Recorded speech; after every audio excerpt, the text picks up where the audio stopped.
Good morning students. स्वागत है आपका कोरोना क्लासेस 2021 हमारे यूट्यूब चैनल में। तो आज हम आपके सामने बात करने वाले हैं फिजिक्स के चैप्टर नंबर 4 में जो हमारी क्लास लगातार चल रही थी उसमें हमने लास्ट क्लास में किया था पैरेलल प्लेट कैपेसिटर, यानी कि समांतर प्लेट संधारित्र की धारिता जब उसकी प्लेटों के बीच में परावैद्युत पदार्थ हो या फिर कोई परावैद्युत पट्टी रखी हो या फिर उसकी प्लेटों के बीच में वायु। आज हम बात करते हैं कॉम्बिनेशन ऑफ कैपेसिटर्स, यानी कि संधारित्रों का संयोग, इनका संयोजन। तो संयोजन की बात हम कर लेते हैं। देखिए कॉम्बिनेशन की बात करते हैं तो कॉम्बिनेशन दो प्रकार से पॉसिबल है, एक आपका पैरेलल में और एक सीरीज में, यानी कि श्रेणी क्रम और समांतर क्रम दो आपके होते हैं। एक होता है श्रेणी क्रम और दूसरा होता है समांतर क्रम। तो पहली बात तो यही हमारे सामने उठती है कि श्रेणी क्रम कौन सा होता है, समांतर क्रम कौन सा होता है। देखिए श्रेणी क्रम का मतलब मैं आपको बताऊं, यानी हमारे पास अगर तीन कैपेसिटर है, देखिए ये एक पैरेलल प्लेट कैपेसिटर है, ये दूसरा है, ये तीसरा है। अगर पहले की दूसरी प्लेट दूसरे की पहली प्लेट से ज्वाइंट हो, जैसे कि ये देखो पहले की पहली प्लेट, ये दूसरी वाली दूसरे वाले की पहली प्लेट से ज्वाइन है और इसकी दूसरी प्लेट तीसरे की पहली से ज्वाइन है, तो इसे बोलते हैं श्रेणी क्रम। यानी कि अगर 1/1 करके ऐड हो रहे हैं, यानी एक के आगे एक, ठीक, तो उसे श्रेणी क्रम बोलते हैं। समांतर क्रम के लिए जैसे कि मान ले कोई सोर्स से ऐड है, यहां पर हम जाते हैं, ये तीन जगह डिस्ट्रीब्यूट हो जाता है। मान ले एक ये C1 हुआ, ये C2 हुआ और तीसरा वाला हमारा मान लिया C3 हुआ, तो ये हो गया हमारा आपका समांतर क्रम। क्योंकि देखिए इसमें 1/1 प्लेट नहीं जुड़ रही, सबकी पहली प्लेट एक जगह है और सबकी दूसरी प्लेट एक जगह है, तो इसे बोलते हैं समांतर क्रम। और इस तरह से हम इसे सॉल्व करेंगे।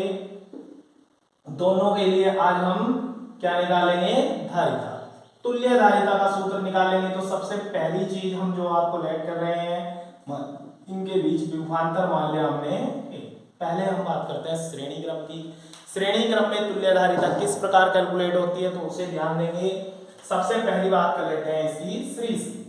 तो देखो क्या लिखेंगे, माना तीन संधारित्र C1 जिनकी धारिताएं C1, C2 और C3 है, चित्र अनुसार श्रेणी क्रम में जोड़े गए हैं, जैसे कि ये वाला।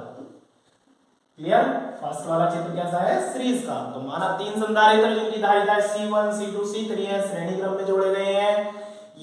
यदि तीनों की प्लेटों के बीच विभवांतर क्रम से V1, V2, V3 हो, तो देखिए आपने सूत्र पढ़ा है C बराबर Q/B। तो V बराबर क्या आएगा, Q/C पहले वाले के लिए। दूसरे वाले के लिए V2 क्या आएगा, Q/C2। इसी प्रकार तीसरे के लिए Q/C3।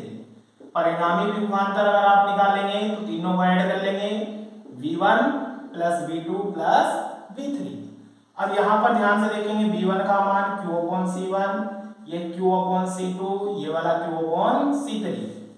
अब देखिए यदि इन तीनों की जगह हम एक ऐसा कैपेसिटर यूज करें, एक ऐसा संधारित्र यूज करें जिसकी धारिता कितनी हो, C, और प्लेटों के बीच विभवांतर कितना हो, V, तो आपका B बराबर क्या आएगा, Q/C।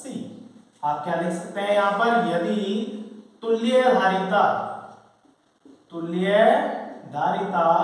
C हो तब V बराबर क्या होता है आपका, Q/C। ये भी V बराबर है, ये भी V बराबर है, दोनों को इक्वल रखें, Q/C, Q/C1 + Q/C2 + Q/C3। तीनों में से क्या कॉमन आएगा, देखिए Q कॉमन आएगा, 1/C1, 1/C2, 1/C3। आपका Q से Q कैंसिल होगा, ये आपका आंसर आ जाएगा 1/C1, 1/C2, 1/C3। Numerical portion में इस फॉर्मूले का बहुत प्रयोग होने वाला है, इसलिए सब अच्छे से ध्यान रखेंगे। इसके बाद हम बात करते हैं समांतर क्रम की। तो देखिए समांतर क्रम में भी इसी तरह से करना है।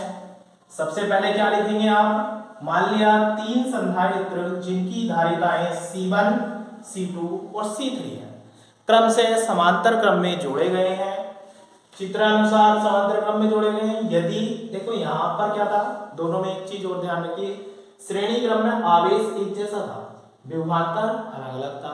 समांतर क्रम में विभवांतर एक जैसा, क्योंकि सेम पॉइंट पर जुड़ रहे हैं दोनों, तीनों के तीनों संधारित्र हैं, लेकिन आवेश सबके अलग अलग है। तो आपकी बार क्या लिखेंगे, यदि इनके आवेश Q1 Q2 Q3 हो तो आप क्या निकालेंगे, सबसे पहली बात Q1 बराबर, देखिए क्या होता है, Q बराबर Cv, क्योंकि C बराबर Q कौन भी था, तो Q बराबर Cv, तो Q1 बराबर C1v, Q2 C2v आएगा और Q3 क्या आएगा, C3v। अब फिर आप कुल आवेश निकालेंगे Q1 plus Q2 plus Q3, Q बराबर क्या रखेंगे, Cv, फिर वही बात लिखेंगे, यदि तुल्य धारिता यानी तीनों की जगह एक कैपेसिटर लगा दें जिसकी धारिता C हो तो Q बराबर क्या आ जाएगा, Cv। अब यहाँ Q1 की वैल्यू रखी, Q2 की वैल्यू रखी और Q3 की वैल्यू रखी। देखिए उधर से V कॉमन आया है, C1 plus C2 plus C3, V से V कैंसिल होगा, C बराबर C1 plus C2 plus C3। इतनी बात क्लियर है। ये कॉम्बिनेशन ऑफ कैपेसिटर्स है, यहाँ पर दोनों के फॉर्मूले आपको डायरेक्ट ध्यान रखने हैं।